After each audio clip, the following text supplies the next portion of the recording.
온 백성에게 미칠 큰 기쁨의 좋은 소식을 하나로 가지시고 우리 곁으로 오신 아기 예수님을 환영하고 영접합시다. 영접하십시다. 아멘. 성탄의 기쁨이 여러분들의 가정과 자녀들과 직장과 사업장에 충만하시길 바라고 축원합니다.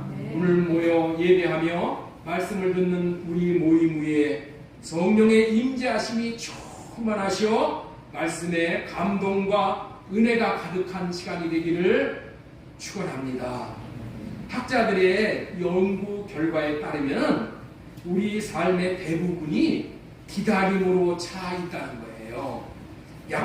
약속된 시간을 기다리고, 소식을 기다리고, 사람을 기다리고, 기회가 오기를 기다리고, 특별히 변화되기를 기다린다는 거예요.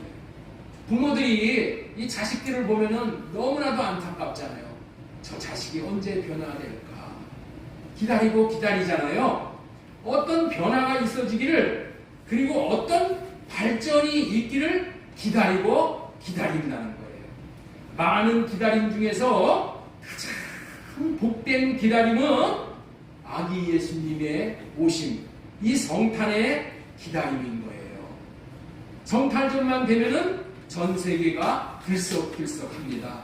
이날이 오면 흥분하는 사람이 많고 기뻐하고 즐거워하며 하나님께 찬양을 올려드리는 것이죠. 하나님이신 예수 그리스도가 하나님의 아들로 이 땅에 오셨으니 당연한 일인 것이지. 아담과 하와 때부터 허물과 죄로 인하여 영원히 죽은 인류를 구원하시기 위해 구세주가 이 땅에 오시리라는 약속의 말씀이 에덴 동산에 선포가 된 거예요. 하나님께서 뱀에게 이런 말을 하실 때 선포가 된 거예요. 창세기 3장 15절에 보면은 여인의 후손은 내 머리를 상하게 할 것이요, 여인의 후손이 와서 뱀의 머리를 깨버린다는 거예요. 이것이 구원의 복음이에요. 너는 그의 발꿈치를 상하게 할 것이니라 라고 말씀하실 때 우리를 구원할 구세주가 이 땅에 오실 것이 약속이 되어 있고 예언이 되어지게 된 거예요. 아담과 하와는 이 약속의 말씀을, 이 예언 약속의 말씀을 그의 자손들에게 전해준 거예요. 아브라함과 이삭과 야곱과 같은 족장들도, 그 후에 모든 선지자들도 그리스도가 구원자로 천국에로부터 내려오실 것이라는 이 약속을 전해준 거예요. 그래서 아브라함의 자손들은 그리스도가 강림하실 것이라는 소망을 끊임없이 기다리고 기다렸던 거예요. 이렇게 약속하신 약속을 우리는 새 언약이라고 부르는 거예요. 마침내 새 언약을 이루어 주시기 위해서 오신 예수 그리스도를 믿는 사람들은 이날을 특별히 소중히 여기고 기쁨으로 축하를 하는 것이죠. 그것은 우리 예수님이 이 세상에 오셔서 새 언약을 실제적으로 이루어 주심으로 죄사함을 받고 의롭다함을 받게 될 뿐만이 아니라 성령을 받고 예수님의 이름을 받아 아들된 자들로서, 어떤 자들?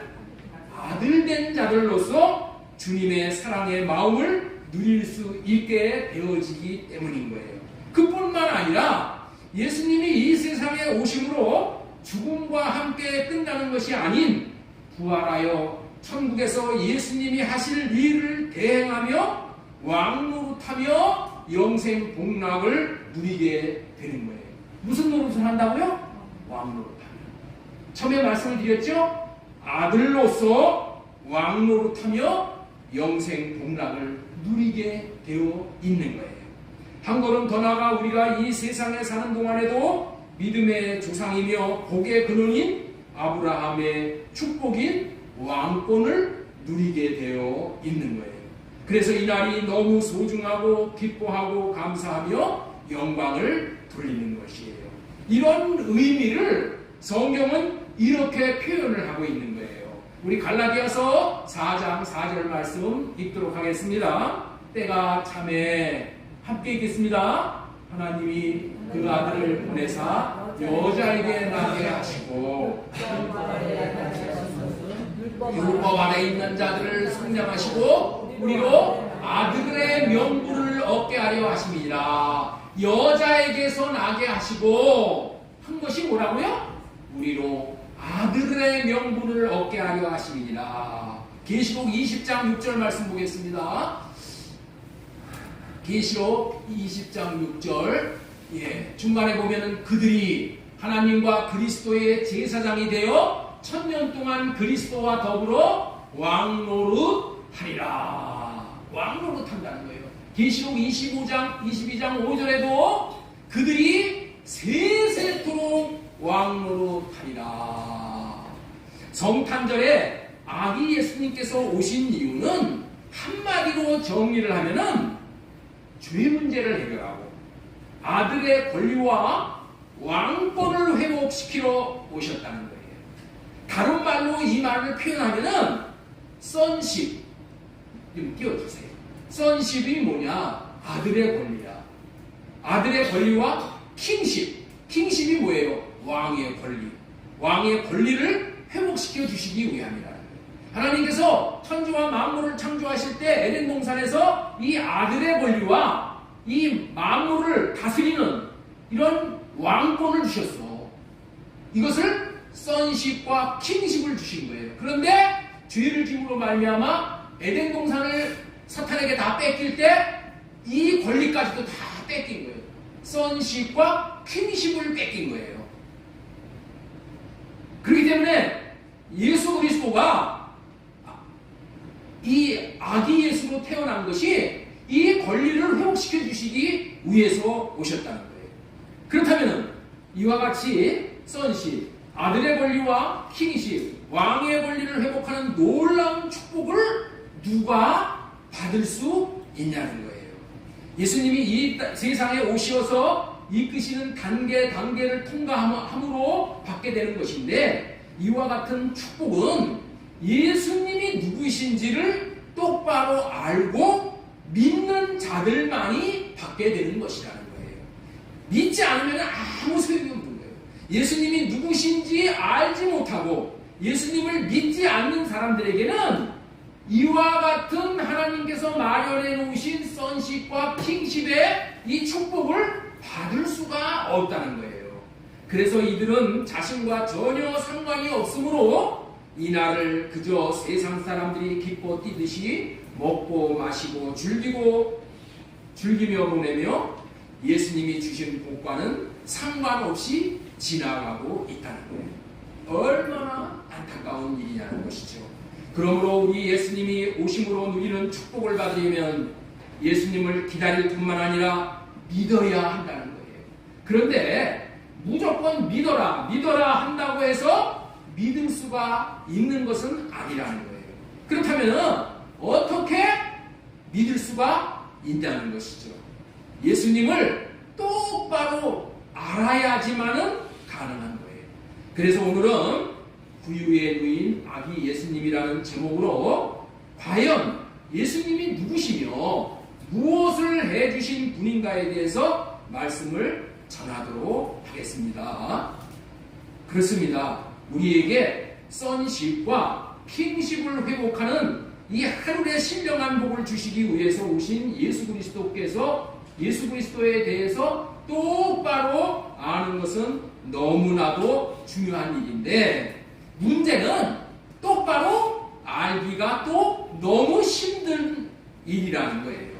왜냐하면 예수님은 자신을 포장하지 않고 오히려 자신을 비워 종의 모습으로 이 땅에 내려오셨기 때문이에요. 가장 연약한 자의 모습으로 오셨기 때문이라는 것이죠. 그래서 세상 사람들은 예수님에 대한 이 선입관을 갖게 된 거예요. 예수님은 어떤 자냐? 예수님은 보잘것없는 자라는 선입관, 관심의 대상이 못 된다는 선입관, 유익이 될 것이 아무 것이 없다라는 선입관. 사람들은 자기에게 뭐가 유익이 된다고 그래야지 관심이 있는 거잖아요. 그렇죠? 뭐 돈벌이가 된다고 그러면 거기에 관심이 있어. 그런데 예수님은 뭐 나에게 유익이 될 거 별로 없어. 이런 선입관이 벌써 들어왔다는 거예요. 믿을 만한 대상이 못 된다는 이 선입관을 갖게 된 거예요. 이런 선입관을 갖게 되어진 대표적인 이유가 무엇이냐? 예수님이 초라한 말 구유에서 태어났기 때문인 거예요. 그리고 예수님이 자라던 이 청소년기를 보잘것없는 동네 나사렛에서 자라났다는 거예요. 예수님은 나사렛에서 자라났어. 그래서 예수님을 부를 때 뭐라고 부르냐? 나사렛 예수. 이렇게 부르는 거예요. 그저 보잘것없는 마을에서 자랐다는 거예요. 그리고 보잘것없는 목수의 아들로 자랐던 거예요. 그렇기 때문에 세상 사람들에게는 별로 주목하고 싶지 않은 인물이었던 것이죠. 오죽하면은 유대인들조차도 나사렛에서 무슨 선한 일이 있겠어 라고 했다는 거예요. 우리 요한복음 1장 46절 말씀 한번 읽어보겠습니다. 시작.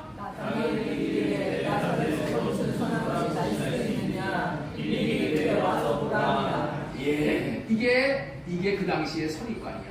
나사렛에서 무슨 선한 일이 날 수 있겠어? 세상 사람들은 겉모양이 화려해야 뭐 대단한 것이 있는 줄 아는 거예요. 그래서 장사를 사는 사람들은 물건을 포장하여 팔 때 겉포장을 화려하게 하잖아요. 그러면 대단한 줄 알고 관심을 기울이고 사는 거예요. 요즘에 젊은 청년들이, 젊은 사업가들이 여러분들 돈이 없잖아. 그러면 그래도 뭐 에쿠스나 무슨 뭐 외제차 이렇게 빌려가지고 렌트해갖고 영업하고 뭐 다니잖아요. 그러면 뭔 대단한 것이 있는 줄 알잖아요. 그런데 하나님 자신의 아들을 보내실 때 이 겉포장을 형편없게 하셔서 아들로 보내주셨어. 그 겉포장이 뭐였냐? 나귀간 말구이에서 태어나는 거예요. 이렇게 겉포장을 하나님께서는 그렇게 해가지고 아들을 태어나게 한 거예요. 그렇다면 하나님이 왜 그렇게 하시냐는 거예요. 이렇게 하시는 것은 하나님의 지혜가 대단하시기 때문에 이렇게 하신다는 거예요. 진짜 배기들에게 자신의 아들을 주시고 싶어서 그렇게 하신다는 거예요. 하나님은 진짜 배기들에게만 자신의 아들을 누리게 하시기 원하셔서 겉포장을 이렇게 형편없이 하신다는 거예요. 그렇기 때문에 우리는 예수님의 이 겉포장을 보지 말고 실제를 보아야 한다는 거예요. 오늘 예수님의 실제인 예수 그리스도가 어떠한 분이신지를 분명히 알 수 있는 시간이 되어졌으면 좋겠습니다. 그렇다면 구유에 누이신 아기 예수님은 어떤 목적을 이루시러 오셨는가요? 첫 번째로 전해드리는 말씀은 하나님의 나라를 유업으로 주시기 위해서 오셨다는 거예요. 나라를 구성하는 요소가 세 가지라고 그러죠. 세 가지. 여러분들 잘 알잖아요. 백성, 주권, 땅이라는 것이죠. 하나님의 나라를 준다는 것은 하나님의 백성이 되게 하는 거야. 하나님의 백성이 뭐예요? sonship을 주신다는 거예요. sonship. 아들의 권리를 주신다는 거예요. 두 번째 뭐예요? 하나님의 나라 주권을 주신다는 거예요. 먼저. 이게 뭐예요? 킹십을 주신다는 거예요. 이 킹십을 누리게 하고 그 다음에 우리 마음 땅에서 주님의 마음인 이 천국의 평안과 안식과 자유를 누리게 하시는 것을 말하는 거예요. 예수님은 이런 나라를 주시기 위해서 하나님의 나라가 되어서 하나님의 나라로 오신 분이셔요. 이 말을 이해하기 위해서 말구에 오셨다는 것이 어떤 의미가 있는지에 대해서 잠시 말씀을 전하고자 하는 것입니다. 구유가 무엇인지를 여기 모이신 분들은 다들 잘 아실 겁니다. 동물들의 밥그릇을 구유라고 표현을 하죠. 그렇죠? 호인아, 이 구유가 뭔지 알지? 구유. 이 젊은 사람들은 모를 수 있어요. 예, 밥그릇이야, 밥그릇. 사람의 밥그릇은 그냥 밥그릇이라고 하지만은 동물들의 이 밥그릇을 구유라고 해. 구유. 그렇죠? 소, 염을 담아주는 그 밥그릇. 이런 걸 구유라고 표현을 하잖아요. 말이 식사를 하도록 먹이를 담아두는 긴 밥그릇을 말구유라고 한다는 거예요. 그렇다면은 예수님이 말구유에 놓이셨다는 것은 말과 같은 동물처럼 인생을 살아가는 사람들, 다시 말해서 죄를 지음으로 타락해서 동물의 인격이 되어버린 자들의 먹이가 되어 주시려고 말구유로 오셨다는 거예요. 그런 말과 같은 자들에게 구유 안에 담겨있는 예수 그리스도를 먹이로 주시기 위해서 동물의 인격에서 하나님의 인격으로 거듭나게 하기 위해서 오셨다. 뭐를 먹음으로 말미암아? 말구유에 있는 말 같은 인생을 사는 저와 여러분들에게 예수 그리스도를 먹이로 주시는 거야. 먹이로. 예수 그리스도를 먹이로 주시면은 그 예수 그리스도를 먹는 사람들이 말의 인격에서 하나님의 인격으로 변화되어지게 하기 위해서 그렇다는 거예요. 그 말씀의 똑같은 의미가 요한복음 6장 53절의 말씀이에요. 예수님께서 이르시되 내가 진실로 진실로 너희에게 이르노니 인자의 살을 먹지 아니하고 인자의 피를 마시지 않으면 너희 속에 생명이 없느니라. 하나님의 생명이 없다는 거예요. 하나님의 생명이 없는 자는 다 동물과 같이 사는 거예요. 이 말에 무슨 의미인지를 깨달아 알기가 어려울 수도 있지만은 영적인 세계의 일은 이렇다는 거예요. 하나님의 나라를 받는다는 것은 하나님의 나라를 먹음으로 받는 것이라는 것을 알면 아주 좋겠어요. 이 세상의 모든 것도 자신이 먹어야 자신의 것이 되는 거예요. 먹지 않고 옆에다가 놔둔 것은 다른 사람이 갖다 먹으면 그 사람의 것이 되는 거야. 아무리 돈을 많이 벌어도 소용없어. 그 돈을 내가 먹어야지 내 것이 돼. 자신의 것이 되는 것은 먹어버려야지 피가 되고 살이 되고 영이 되어짐으로 자신의 것이 되어지는 거예요. 자신의 것을 만드는 방법 중에서 제일 좋은 방법이 뭐라고요? 먹는 거야. 먹는 거. 이 방법이 최고의 방법입니다. 그리고 먹으면은 누구도 빼앗아갈 수가 없는 거예요. 고린도전서 6장 9절에서는 말과 같이 살아감으로 하나님의 나라를 받지 못하는 인격의 소유자들을 불의한 자라라고 표현을 하고 있어요. 자, 고린도전서 6장 9절 말씀 보겠습니다. 불의한 자가 하나님의 나라를 유업으로 받지 못할 줄을 알지 못하느냐. 불의한 자는 하나님의 나라를 유업으로 받을 수 없다는 거예요. 불의한 자들과 같은 이 말과 같은 동물의 인격을 가진 자들은 하나님 나라를 유업으로 받지 못한다는 거예요. 그런데 그들에게도 하나님의 나라를 유업으로 주시기 위해서 아기 예수님이 오신 것이에요. 원래 하나님께서는 사람을 창조하실 때 하나님의 나라를 먹이로 주시고 그 나라의 유업을 누리도록 하시기 위함이었어요. 그런데 사람이 불의한 자들이 되어버렸어요. 불의한 자들은 어떤 자들인가? 우리 띄워주세요. 고린도전서 6장 9절에 이 9가지의 이 삶을 사는 사람들이 불의한 거예요. 음행하는 자, 우상숭배하는 자, 간음하는 자, 탐색하는 자, 남색하는 자, 도둑, 탐욕 부리는 자, 술 취하는 자, 모욕하는 자, 속여 빼앗는 자. 이 말에 해당되는 사람이 누구인가 하면은 하나님보다 더 사랑하는 것이 있으면은 모두가 다 여기에 해당하는 죄를 범하는 거예요. 음행이 무엇입니까? 하나님보다 더 사랑하는 것이 음행이에요. 그리고 우상숭배가 무엇이라고요? 하나님보다 더 사랑하는 것이 우상숭배예요. 여기 9가지의 모든 죄목은 하나님보다 더 사랑하는 것 때문에 발생을 하는 거예요. 왜 이렇게 되는 것입니까? 하나님이 주시는 하나님의 나라, 하나님의 마음을 받아먹은 것이 아니라 세상이 주는 것, 마귀가 주는 마귀 나라 것들, 육신의 생각을 받아먹기 때문인 거예요. 그렇기 때문에 저와 여러분들은 모두가 여기에 해당되기에 천국을 받아먹을 수가 없어. 천국을 누릴 수도 없고 들어갈 수도 없어. 천국의 유업을 절대로 받을 수가 없다는 거예요. 불의한 자가 하나님의 나라를 유업으로 받지 못하는 줄 알지 못하느냐. 이거 알아야 된다.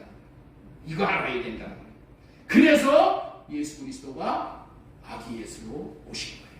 왜 오셨다고요?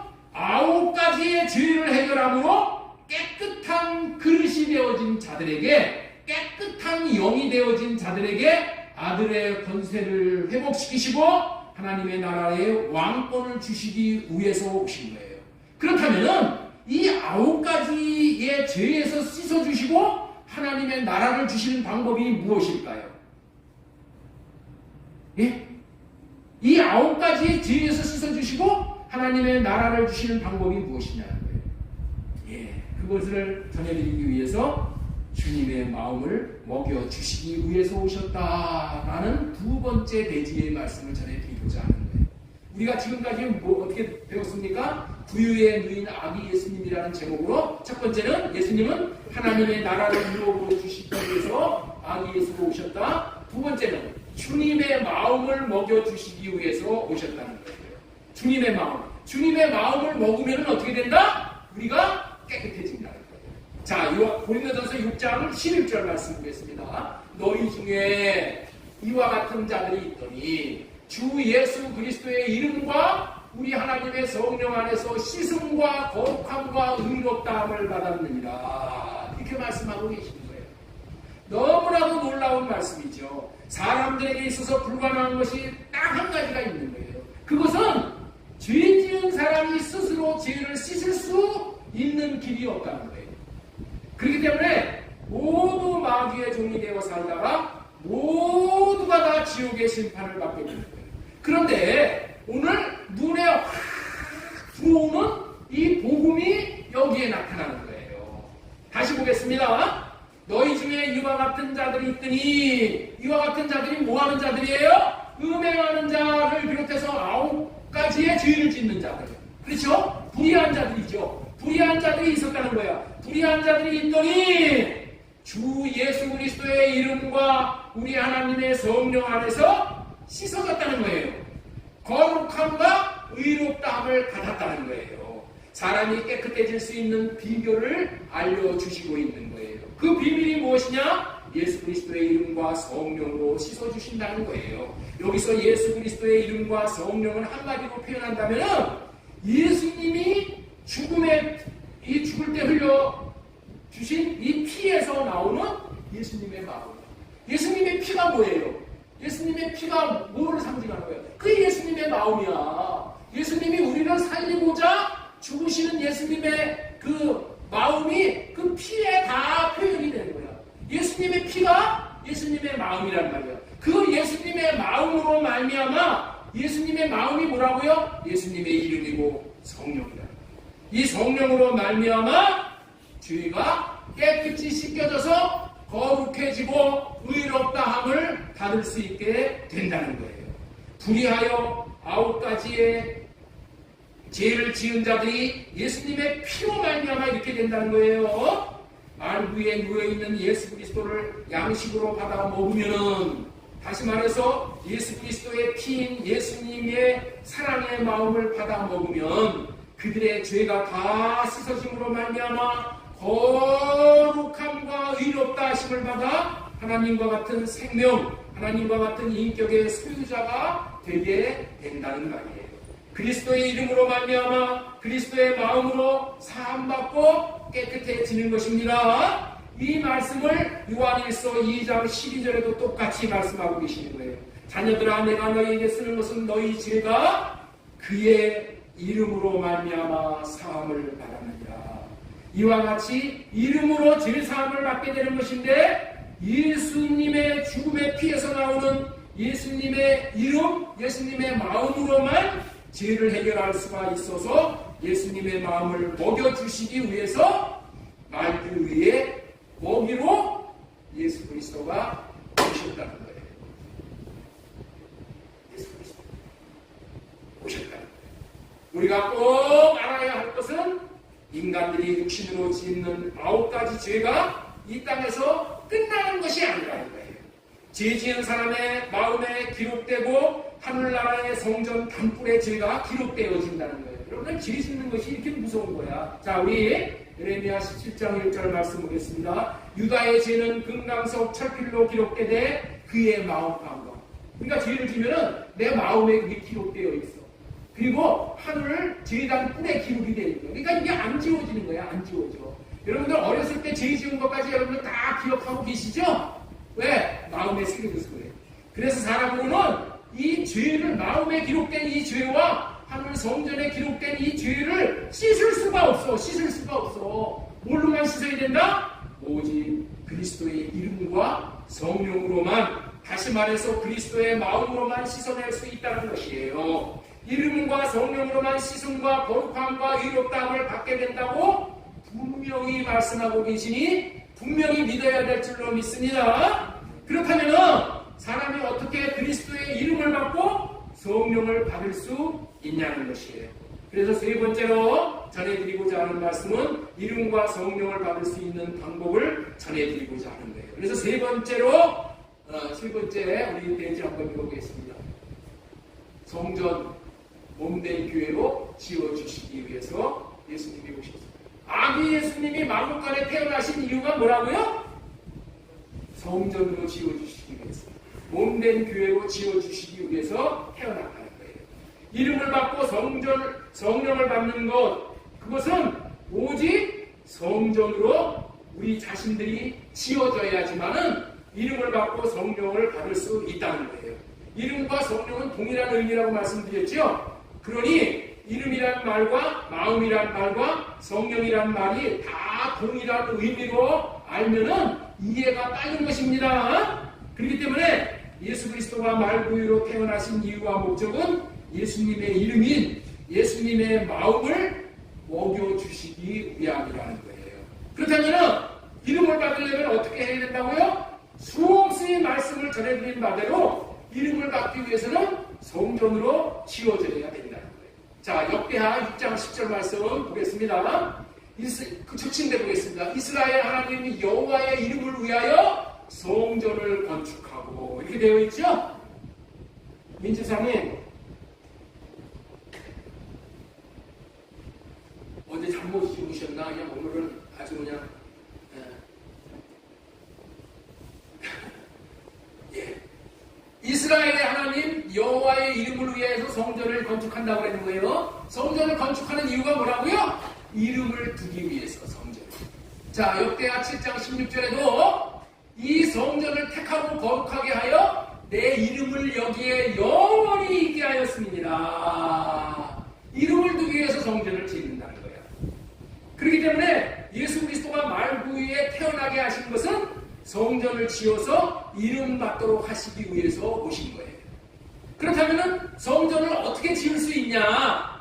성전을 어떻게 오늘 있죠? 이 설교 말씀을 이렇게 쫙 청석도 제가 여러분들에게 간단하게 20분 만에 설교를 끝낼 수가 있어. 이렇게 전하는 말씀 중에서 딱 하나만 잡아가지고 그것만 전하면은 그냥 간단하게 10분을 다 전해. 새벽 기도, 오후 저녁 기도의 시간에 그렇게 하나만 딱 가지고 전해드려. 그런데 그러면은 여러분들이 세월아 하는 거야. 언제 이 말씀을 다 배울 수가 없어. 그래서 이 말씀을 다 전해드려. 이해가 안 되면 어떻게 하라고요? 집에 가서 영상을 보면서 다시 복습하라. 네? 그래야 되는 거야. 이게 다 들어야지 이게 전체가 다 전체를 먹지. 여러분들 저희 통닭집에 가가지고 여러분들 이 다리 하나 먹고 오면 되겠어요? 통닭 다 드시고 오셔야 되잖아요. 그렇죠? 그래서 이 전체를 전하는 거야. 전체를. 예? 힘들더라도 어렵더라도 이 전체를 전하는 거예요. 예. 왜 그럴까요? 제가 여러분들을 사랑하는 마음이 있기 때문에 그런 거예요. 할렐루야! 그렇기 때문에 예수 그리스도가 말구유에 태어나게 하신 것은 성전을 지어서 이름 받도록 하기 위해서 그런 거예요. 그렇다면 성전을 어떻게 짓는다고요? 성전을 어떻게 짓는다고? 성전 짓는 거 아무렇게나 짓는 게 아니에요. 성전을 지을 때 도면대로 짓는 거예요. 설계대로 짓고 그걸 보고 뭐라고 해? 식양대로 짓는다. 식양대로.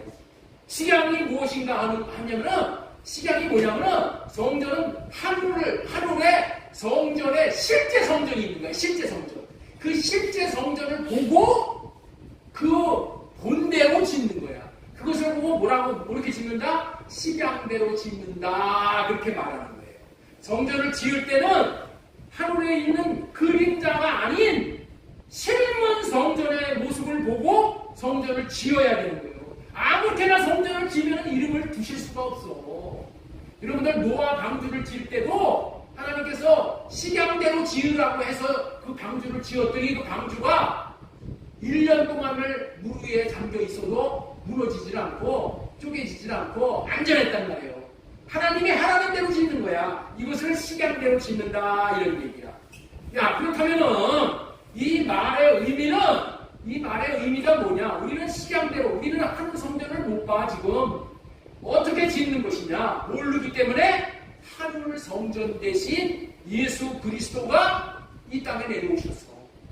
그렇기 때문에 우리는 성전을 어떻게 짓는다? 예수 그리스도를 보고 짓는 거예요. 예수님이 성전 짓는 식양이야. 식양. 자, 우리 왕상 6장 38절 보겠습니다. 열왕기상 6장 38절. 자, 보세요.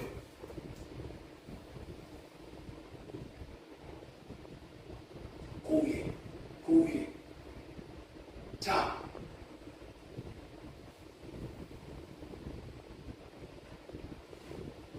제가 읽어드리겠습니다. 왕상 6장 38절에 보면 11째 해 9월 곧 8째 달에 그 설계와 식양대로 성전 건축이 다 끝났으니 솔로몬이 7년 동안 성전을 건축하였다. 성전 건축을 어떻게 했다고요? 식양대로 건축하였다. 이렇게 말씀을 하고 계십니다. 식양대로. 그래서 이 식양대로 성전을 건축하는 것이 무엇인가를 말씀을 드리는 거예요. 이 식양대로라는 것이 뭐냐? 성전을 짓는 식양이 뭐냐? 예수 그리스도가 하늘 성전 대신 예수 그리스도가 십자가로 내려오셨어. 십자가. 하늘 성전이신 예수 그리스도가 어디로 내려오셨다고요? 십자가로 내려오셨어. 그래서 십자가에서 성전 짓는 식양을 우리들에게 보여주신 거야. 십자가에서 어떻게 성전 짓는 식양을 보여주셨냐? 십자가에서 예수님이 가시면류관을 쓰시고 양손에 못을 박히시고 다리에 못을 박히셔가지고 피를 흘리시면서 그 피를 우리들에게 흘려주셨어요. 그 피가 뭐예요? 사랑의 피다. 사랑의 피. 그러면서 예수님이 뭐라고 그랬어요? 이것이 너희들이 성전 짓는 식양이다. 예수님이 피를 흘리면서 우리를 살리시는 그 사랑의 마음이 뭐라고요? 성전 짓는 식양이다. 이 사랑의 마음은 어디에서 나오느냐? 우리의 육신의 생각을 할애받고 주님이 주시는 마음을 받아서 사랑을 하게 하는 거예요. 이 주님이 주시는 마음, 예수 그리스도가 십자가에서 흘려서 피를 흘려주시는 그 마음을 받아서 그 마음으로 하나님을 사랑하고 이웃을 사랑하는 그런 삶이 뭐라는 거라고요? 성전 짓는 식양대로 성전을 짓는 삶이다. 그거를 알려주시기 위해서 오신 거예요. 그 말씀이 신명기 30장 6절의 말씀이야. 네 하나님 여호와께서 네 마음과 네 자손의 마음에 할례를 베푸사 너로 마음을 다하며 뜻을 다하여 네 하나님 여호와를 사랑하게 하사 생명을 얻을 것이고 사랑하게 함으로 인해서 사랑함으로 하나님의 마음을 받는다. 이름을 받는다. 생명을 얻는다. 그래서 사랑함으로 성전을 짓지 않는 자는 이름을 받을 수가 없다. 그걸 잘 알아야 돼요. 십자가에서 피를 흘리시며 사랑하시는 그 사랑의 마음을 받아서 그 사랑의 마음으로 사랑하게 해주시어서 사랑함으로 성전을 지으면 이름을 받는 거예요. 이름을 받는다는 의미가 이런 의미인 거예요. 다시 말해서 성전을 다 지음으로 이름을 받게 되는 거예요. 저와 여러분들이 꼭 알아야 하는 것은 하나님의 이름을 받는 사람이 최고의 복을 받는 거예요. 이런 최고의 복을 주시기 위해서 예수 그리스도가 하나님의 아들이 구세주로 그리스도로 이름을 주러 오신 거예요. 세상 사람들은 이것을 모르기 때문에 최고의 복을 받을 수 있는 기회를 발로 걷어차요. 예수님이 왜 오셨다고요? 성전 지어서 이름 세우시기 위해서 태어났는데 이 태어나신 그 모습이 어떤 모습이야? 가장 비천한 모습으로, 가장 연약한 모습으로, 가장 남이 알아주기가 힘든 모습으로 오셨다는 거야. 그래서 사람들은 껍데기만 보고 예수 그리스도가 별거 없네 하고 내쳤다는 거예요. 사실 그 안에는 뭐가 들었어요? 보화가 들었어요. 이름을 주시는 비밀이 들었는데 모른다는 거예요. 1975년 어느 날 허름한 옷을 입은 한 농부가 미국의 볼티모어에 있는 한 호텔에서 묵으려고 들어갔다가 거절을 당한 거예요.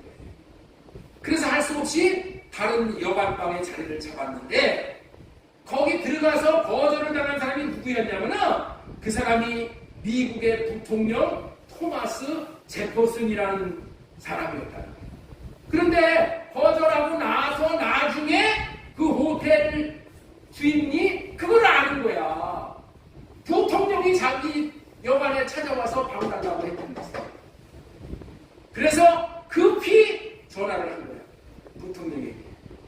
그랬더니 부통령이 나는 이미 방을 얻었습니다 라고 대답했다는 거예요. 그 호텔에서 부통령이 오는 줄 알았다면 그렇게 하겠어요? 몰라서 그런 거예요. 예수님이 누구인지를 모르기 때문에 예수님을 거절하는 거예요. 모든 믿는 사람들은 예수님을 믿는 이와 같은 선택을 해야 합니다. 예수님을 믿는다는 것이 뭐예요? 예수님을 믿는다는 것이 뭐야? 보이나? 예수님을 믿는다는 것이 뭐야?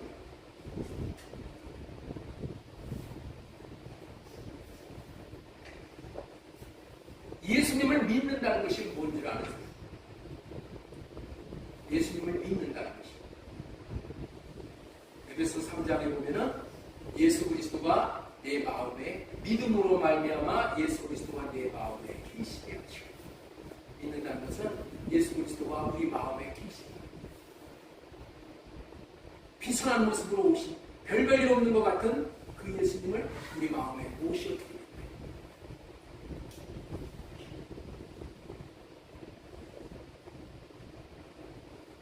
세상의 사람들이 다 관심이 없고 다른 데 마음이 뺏겨 있다 할지라도 우리는 예수님을 알아봐야 되는 거예요.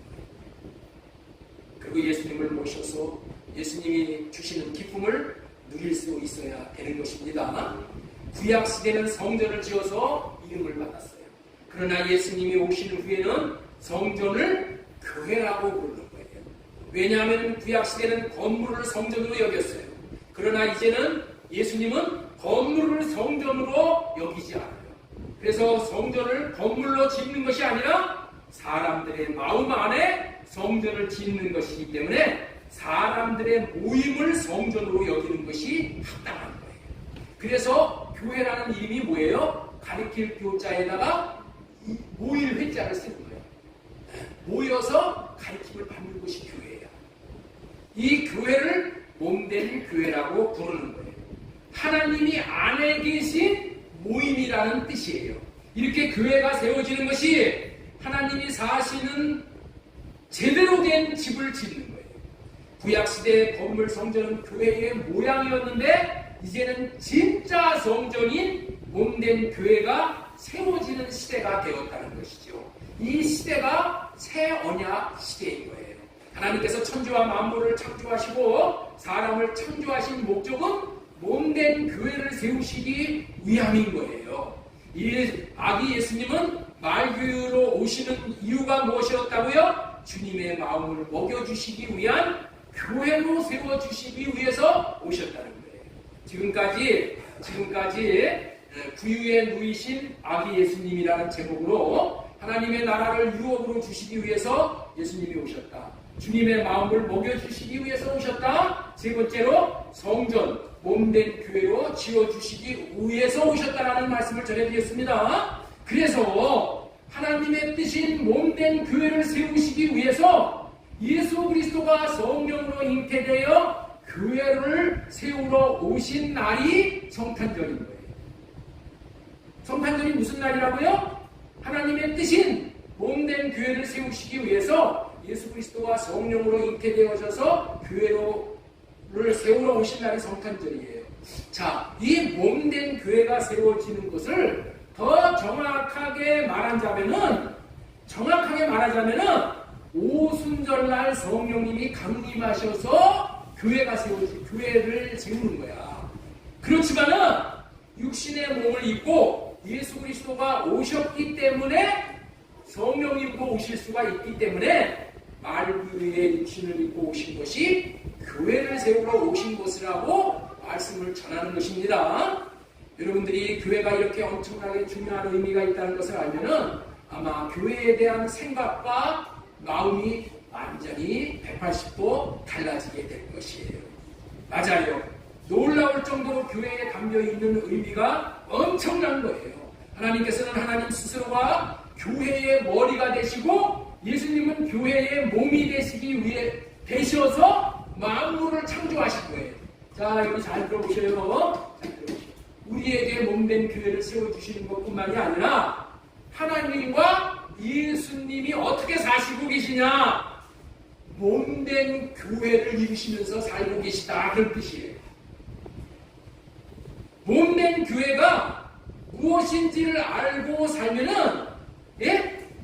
하나님이 어떠한 분이신지도 제대로 알고 내가 어떻게 살아야 되는 것인지도 제대로 알게 된다는 거예요.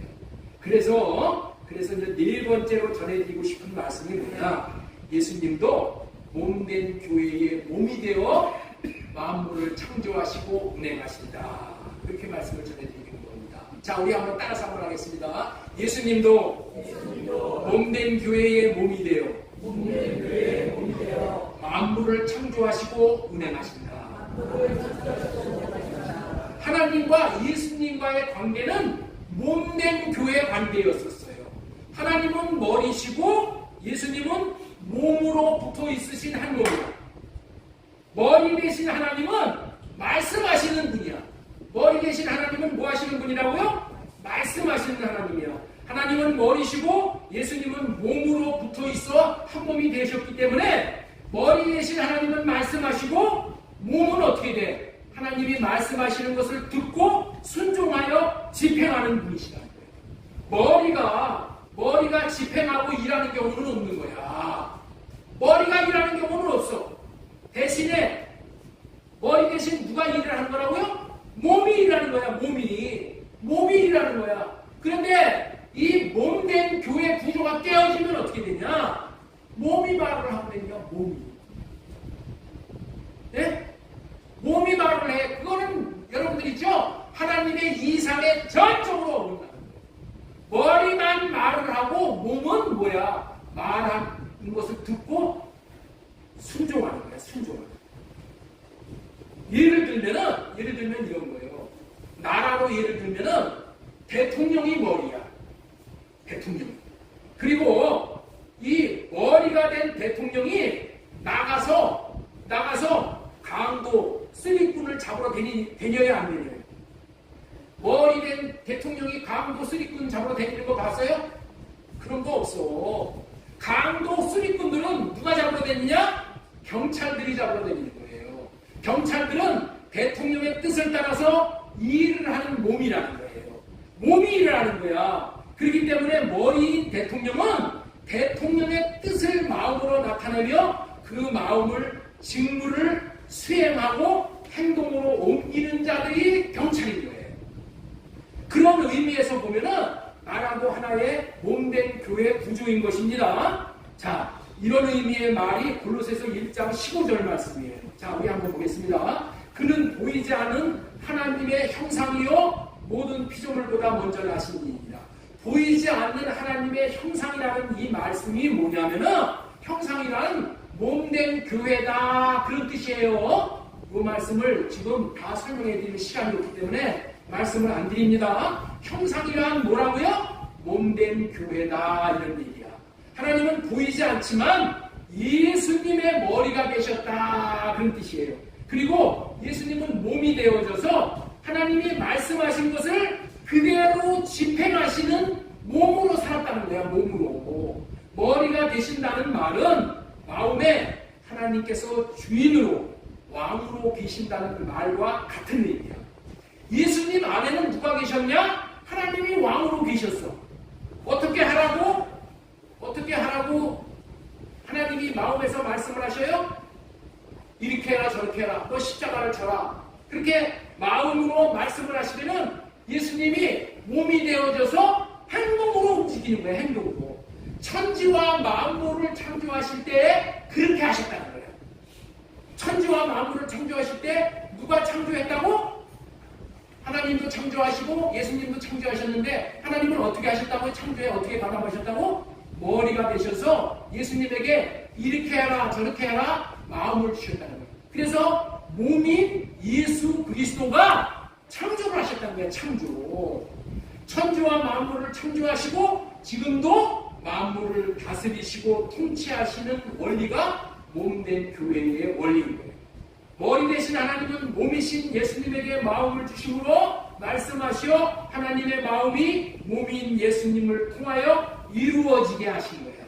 그래서 예수님은 몸으로 만물을 창조하시고 지금도 운행하신다는 거예요. 자, 그 말이 뭐냐? 골로새서 1장 16절 말씀입니다. 자, 이 말씀 한번 잘 보세요. 잘 보셔요.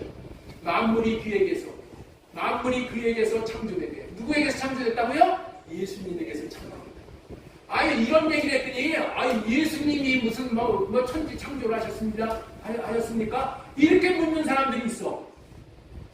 예수님이 창조하신 겁니다. 누가 창조했다고요? 예수님이. 여기 나오잖아. 만물이 그에게서 창조되되 하늘과 땅에서 보이는 것들과 보이지 않는 것들과 혹은 왕권들이나 주권들이나 통치자들이나 권세자들이나 만물이 다 그로 말미암고 그를 위하여 창조되었다는 거예요. 누구를 위해서 창조되었다고요? 예수님을 위해서 창조됐다.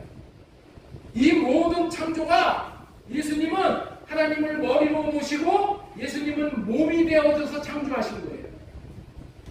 그렇게 예수님이 몸이 되어져서 하나님이 주시는 마음에 순종하여서 살게 되니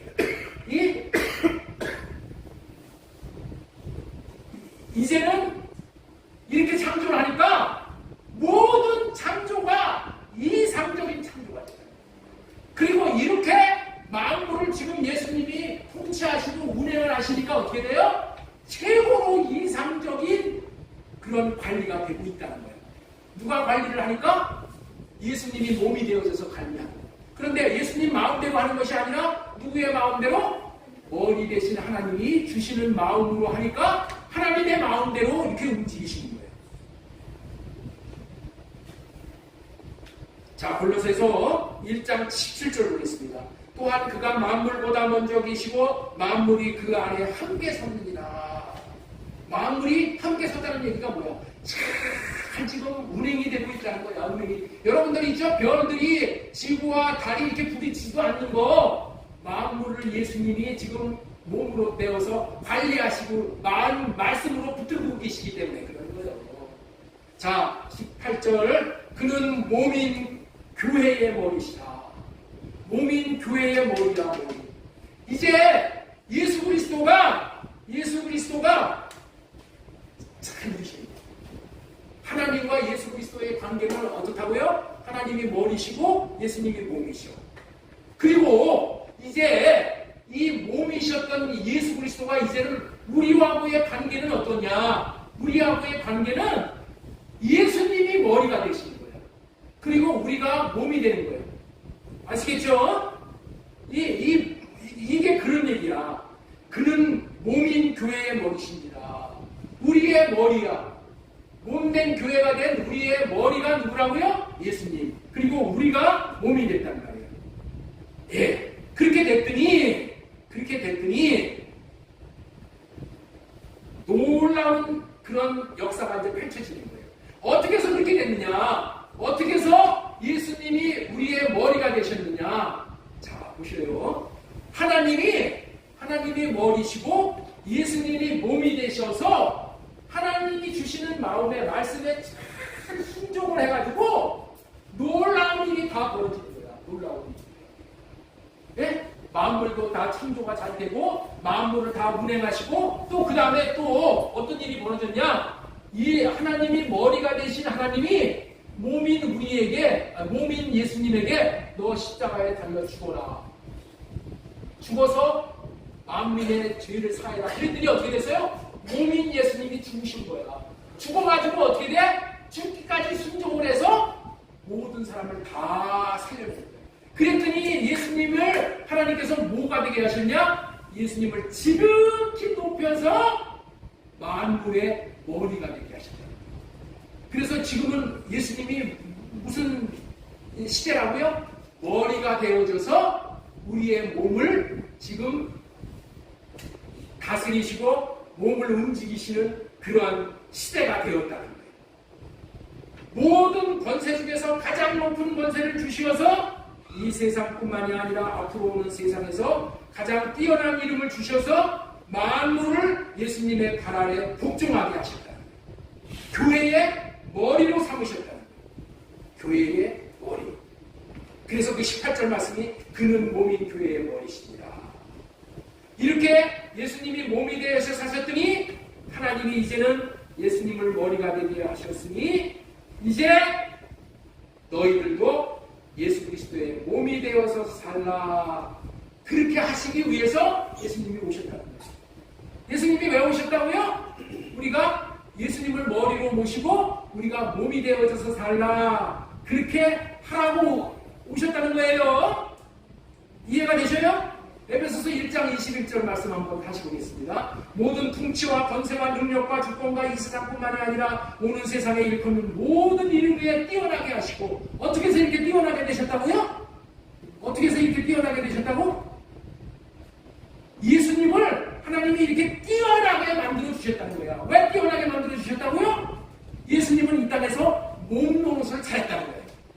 하나님을 머리로 모시는 몸의 노릇을 잘했다는 거예요. 몸의 노릇을 이렇게 깊이까지 충성해서 잘했더니 하나님이 예수님을 뭐가 되게 하셨다? 머리가 되게 하셨다는 거예요. 머리. 이해가 되셔요? 누구의 머리가 됐어? 우리들의 머리가 되게 하셨다는 거예요. 머리. 만물 위에 교회의 머리로 삼으셨느니라. 이제 우리 차례야. 우리가 차례. 우리는 몸이 되어져서 예수님을 머리로 모시고 살라는 거야. 이것이 교회의 구조입니다. 이런 교회의 구조가 되면은 이 교회가 어떻게 되냐? 만물의 이 충만한 복을 받는 거예요. 에베소서 1장 23절 보겠습니다. 교회는 그의 몸이니. 그의 몸이 누구야? 저와 여러분들이요. 몸된 교회는 예수님의 몸이야. 만물 안에서 만물을 충만케 하시는 이에 충만합니다.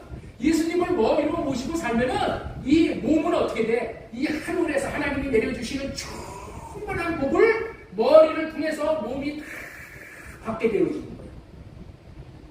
예수님이 몸이 되어져서 만물을 창조하시고 운행하시니 천지와 만물을 최고로 잘 창조하시고 최고로 잘 운행하셨다고 그랬죠? 그래서 이제 우리들도 그렇게 몸된 교회 구조가 되어져서 살라고 몸된 교회를 세우러 몸이 되게 하시기 위해서 예수님이 오셨다는 거예요. 이렇게 몸된 교회 구조가 되어져서 살라고 하시는 것이 할례 언약이고 새 언약인 거예요. 이 언약을 성취시켜 주시기 위해서 아기 예수로 말구유에 오셨다는 거예요. 이런 교회를 세우는 것이 하나님의 천지 창조에 담겨진 뜻이라는 거예요. 자, 이제 예수님이 말구유에 태어나신 이유를 분명하게 알게 되었는 줄로 믿습니다. 우리는 예수님의 몸, 우리가 예수님을 머리로 모신 몸입니다. 그렇게 우리도 몸이 되어져서 머리가 주시는 예수님의 마음에 순종하며 살면은 앞으로 오는 세상에서도 우리도 어떻게 해주신다? 예수님이 지극히 높에 올림받은 것처럼 우리도 그렇게 해주신다. 그렇게 우리를 머리로 모시고 몸이 되어져서 사는 존재들이 나타난다. 그것이 왕노릇하고 산다는 거야. 이것이 교회를 세우는 하나님의 뜻이고 그 뜻을 이루어 주시기 위해서 마국간에 오신 거예요. 이 비밀을 안다면은 예수 그리스도를 모시지 머리로 모시지 않을 수가 없어요. 제자들에게 예수님이 하신 말씀은 오직 몸된 교회를 세우며 살라는 거예요. 자, 우리 마태복음 16장 18절 말씀 보겠습니다. 또 내가 내게 이르노니 너는 베드로라 내가 이 반석 위에 내 교회를 세우리니 음부의 권세가 이기지 못하니라.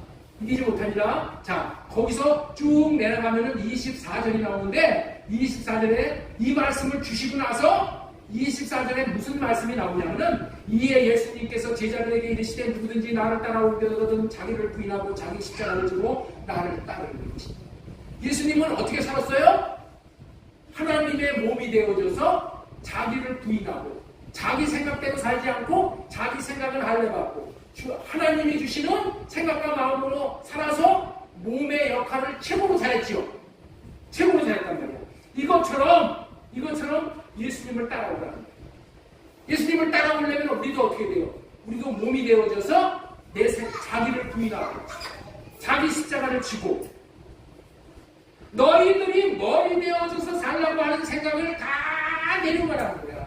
다 자기를 부인하고 자기 생각 할례받고 내려놓고 주님이 주시는 생각과 마음으로 살라는 것이 십자가를 지고 따르라는 거예요. 이와 똑같은 말씀이 무슨 말씀이냐면 몸된 교회 구조가 되어서 살라는 똑같은 말씀이 뭐냐? 그것이 내 안에 거하라. 그러면 나도 너희 안에 거하겠다. 이 말씀하고 똑같은 거예요. 내가 너 안에, 네가 내 안에. 이 말씀이 뭐라고요? 예수님은 머리가 되어지고 나는 몸이 되어져서 살라. 이 말씀하고 똑같은 말씀이에요. 자기 자신의 육신의 생각과 마음으로 자신이 스스로 머리가 되어져 하는 생각을 할례받고 사는 사람을 자기를 부인하고 자기 십자가를 지고 예수님을 따르는 것이 다른 의미로는 또 무슨 말이라고 하냐면은 포도나무의 가지에 붙어 있어 열매가 맺게 되어진다는 그런 말씀이에요. 자, 우리 요한복음 15장 4절 말씀 보겠습니다. 내 안에 거하라 나도 너희 안에 거하리라. 가지가 포도나무에 붙여있지 않으면 스스로 열매를 맺을 수 없음같이 너희도 내 안에 있지 아니하면 그러하리라. 예수님이 우리들에게 원하시는 삶은 오직 몸된 교회 되어 예수님은 머리로 우리는 가지로 붙어있으면 열매를 맺으라는 것이에요. 이 구조 안에서만 열매를 맺을 수 있다는 거예요. 이렇게 자기 십자가를 지고 순종하며 사는 사람과 포도나무 가지에 붙어있는 몸된 교회 되어져서 사는 사람들에게 예수님은 반드시 행한 대로 상을 주시고 이렇게 사는 사람에게 뭘 주신다고요? 예수님은? 민지사님, 뭐를 주신다고요? 상을 주신다고요. 이 상을 받아야 돼.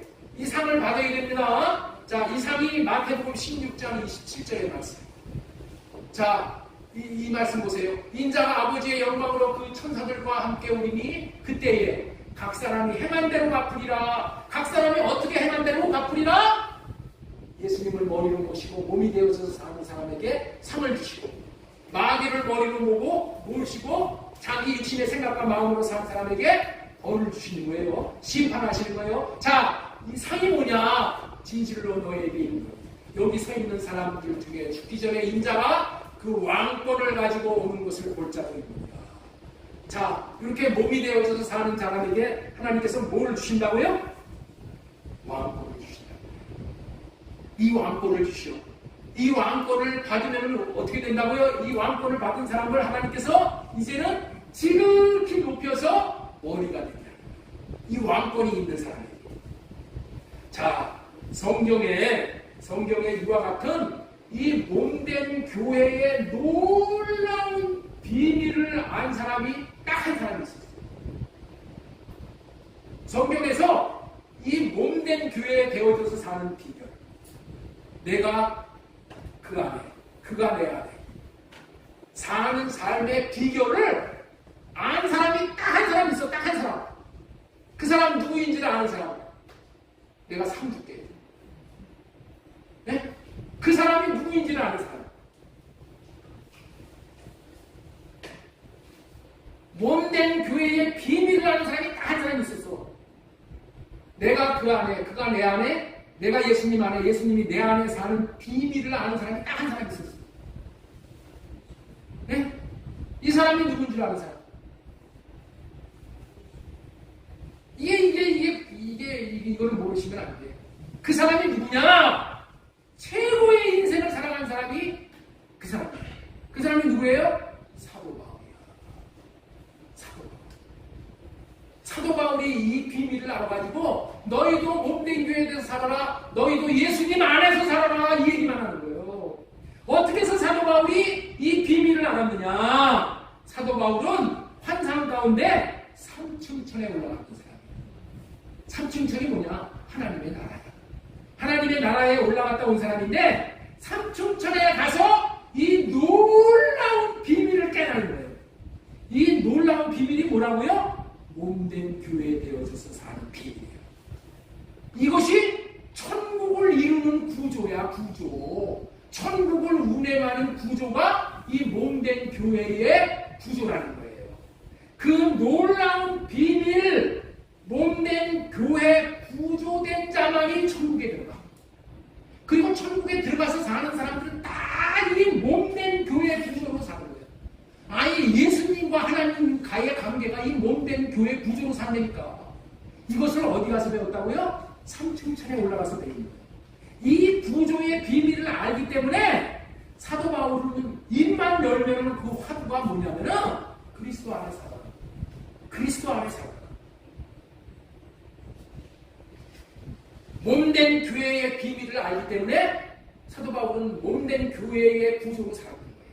자, 갈라디아서 2장 20절 보겠습니다. 내가 그리스도와 함께 십자가에 못 박혔나니 그런즉 이제는 내가 사는 것이 아니고 오직 내 안에 그리스도가 사는 것이다. 내 안에 그리스도가 사는 것이 이게 몸된 교회의 구조로 사는 거예요. 내 안에 그리스도께서 주시는 생각과 마음으로 사는 것이 이게 몸된 교회의 구조로 사는 거란 말이에요.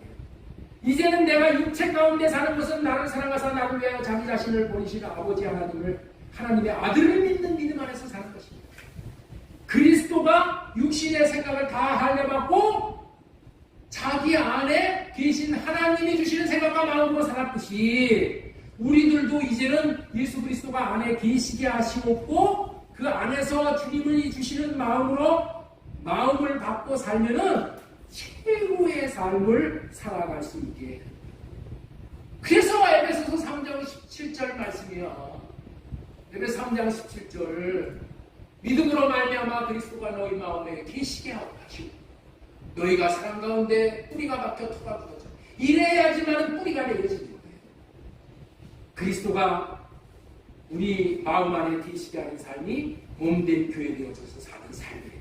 예수님이 마귀간에 말구위에 오신 이유가 뭐라고요? 그리스도가 내 안에, 내가 그리스도 안에 사는 최고의 삶, 다시 말해서 머리는 예수님, 몸은 자기 자신이 되어져서 사는 이 삶을 주시기 위해서 아기 예수로 오신 거예요. 사도 바울이 이 삼층천을 경험한 이후의 삶은 오직 몸된 교회를 세우는 삶을 살았다는 거예요. 자, 사도 바울이 삼층천의 비밀을 알고 나서 어떤 삶을 살았는지를 고백하는 말이 여기 나옵니다. 자, 우리 골로새서 1장 24절 말씀 보겠습니다. 나는 이제 너희를 위하여 받는 괴로움을 기뻐하고 그리스도의 남은 고난을 그의 몸된 교회를 위하여 내 육체에 채우노라. 여러분들 있죠? 여러분들 잘 들어보세요. 예수님이 십자가를 지시고 이제 죽으시고 부활하시고 승천하셨죠? 그리고 나서 예수님이 고난을 다 당한 것이 아니야. 예수님이 고난을 남겨두셨어. 고난을. 그래서 여기 나오잖아. 그리스도의 남은 고난을. 예수님께서 고난을 남겨두셨어. 고난을 남겨두셨어. 왜 남겨두셨어요? 왜 남겨두셨어? 저와 여러분에게 왜 남겨두셨어? 몸된 교회를 세우라고 고난을 남겨두신 거예요. 몸된 교회를 세우는 것이 이렇게 쉬운 게 아니야. 네? 고난을 감수해야지 몸된 교회를 세울 수가 있는 거예요. 그래서 사도 바울은 이 몸된 교회가 얼마나 놀라운 그런 축복의 구조인 것을 알았기 때문에 괴로움을 기뻐했다는 거예요. 그리스도의 남은 고난을 자기가 겪으면서 사는 그 괴로움을 기뻐했다는 거예요. 기뻐했다는 거예요. 그리고 내가 교회의 일꾼 된 것은 하나님이 너희를 위하여 내게 주신 직분을 따라서 하나님의 말씀을 이루려 합니다. 예수 그리스도가 승천하시면서 예수 그리스도를 믿는 사람들에게 나면은 고난이 있다는 것을 믿으시기 바랍니다. 그 고난은 몸된 교회를 세우기 위해서 고난을 받으라는 것이에요. 이것을 사도 바울이 깨달았기 때문에 사도 바울이 그렇게 고난을 당하면서도 마다하지 않고 그 고난을 기쁘게 여기면서 놀라운 그런 선교사의 사명을 감당하는 거예요. 자신은 몸된 교회를 세우는 일꾼이라고 합니다. 이 정체성을 말하는 거예요. 자, 그러면은 우리는 어떻게 살아야 됩니까? 우리도 몸된 교회의 일꾼이 되어져서 사는 거예요. 그렇다면은 자, 몸된 교회를 세우는 것이 어떤 것이기에 얼마나 축복된 것이기에 사도 바울이 그렇게 자기의 생애를 다 여기다 쏟아부습니다. 몸된 교회가 되는 비밀이 있는데 이것만 한 가지만 전해드리고 말씀을 마칩니다. 자, 몸된 교회가 세워지는 것은 만대로부터 감춰진 비밀이라고 해요. 이제까지 이 비밀을 아무도 몰랐어. 만대로부터 감춰진 비밀이 뭐라고요? 몸된 교회를 세우는 거예요. 이것을 지금 성도들에게 나타내 주셨어요. 골로새서 1장 26절 보겠습니다. 자, 여기 보세요. 이 비밀은 만세와 만대로부터 감추어졌던 것인데 이제는 그의 성도들에게 나타나고 하나님이 그들로 하여금 이 비밀의 영광이 이방인 가운데 얼마나 풍성한지를 알게 하려 하시니라. 이 비밀은 너희 안에 계신 그리스도니. 이렇게 말씀합니다. 우리 안에 예수 그리스도를 모시고 사는 게 뭐라고요? 몸된 교회가 되어서 사는 거예요. 이게 비밀이야. 이건 아무도 모르는 거야. 이게 아무도 몰라. 이게 아무도 몰랐다는 거야. 예수 그리스도가 내 안에 사는 것이 비밀이야. 그 비밀뿐만이 아니라 그것이 뭐라고요? 영광의 소망. 우리의 소망은, 우리를 영광스럽게 하는 소망은 예수 그리스도가 내 안에 들어오시는 거예요. 그래서 예수 그리스도가 내 머리가 되셔서 머리 되시는 주님이 주시는 생각과 마음으로 사는 것만이 우리의 영광의 소망인 거예요. 이 비밀이 뭐라고요? 너희 안에 계신 그리스도. 너희 안에 계신 그리스도가 몸된 교회가 되어진 거예요. 이 비밀로 인하여 그리스도가 왜 오셨는지를 알고 믿는 자들에게 그리스도가 들어와서 해주시는 축복이 뭐냐? 그것이 영원한 자가 되게. 자, 28절 보겠습니다. 28절. 우리가 그를 전파하여 각 사람을 걸어 모든 지혜로 각 사람을 가르치는 각 사람을 그리스도 안에서 완전한 자로 세우려 합니다. 몸된 교회가 되어지지 않은 사람은 완전하게 될 수 있는 방법이 없는 거예요. 예수 그리스도가 내 안에 들어와서 살지 않으면은, 그래서 주님이 주시는 마음으로 살지 않으면은 완전한 자가 될 수 있는 방법이 없는 거예요. 그래서 이 말씀을 합니다. 그리스도 안에서 완전한 자로 세우려 합니다. 바꿔서 말하면 몸된 교회 구조 안에서 완전한 자로 세우려 하느니 이런 말이에요. 그렇습니다. 이렇게 완전한 자로 세워질 수 있는 유일한 구조가 몸된 교회의 구조입니다. 이렇게 완전한 자가 되는 것보다도 더 복이 어디 있겠어요? 몇 사람에게 한번 물어보세요. 완전한 자가 되는 것보다 더 복이 있습니까?